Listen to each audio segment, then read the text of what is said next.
If you've been watching these short 4 minutes to a better marriage videos, you may have heard me mention a man named John Gottman. John and his wife have done extensive research on marriage relationships, sometimes studying couples for 35, 40 years even, from the beginning up until the later days of their marriage. And they have coined a phrase that describes one of the characteristics of marriages that really are successful and where both people feel fulfilled. The phrase is small things often. Now, I'm not going to be talking to you today about just that phrase, but I want to talk to you about one of those small things that makes a marriage stronger if we build it into our marriage regularly and consistently. And that is thoughtfulness. Thoughtfulness can be expressed in two different questions.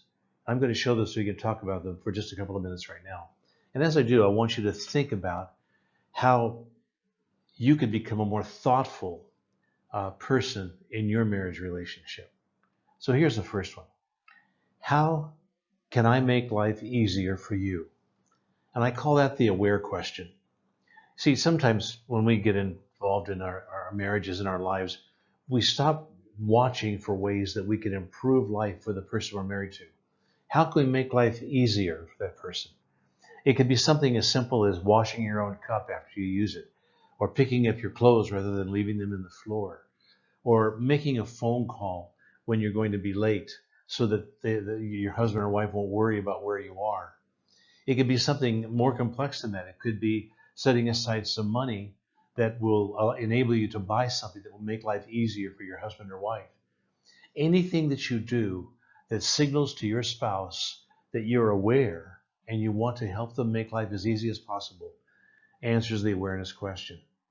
The second question that thoughtfulness asks is this: how will my actions affect my partner?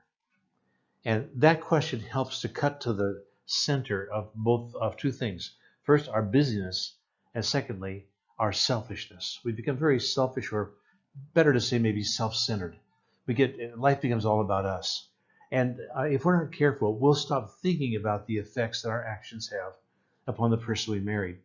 Now, if we stay aware and if we stay considerate, we will demonstrate that in the actions and the attitudes and the words that we use consistently. But you have to start making it a habit in your life.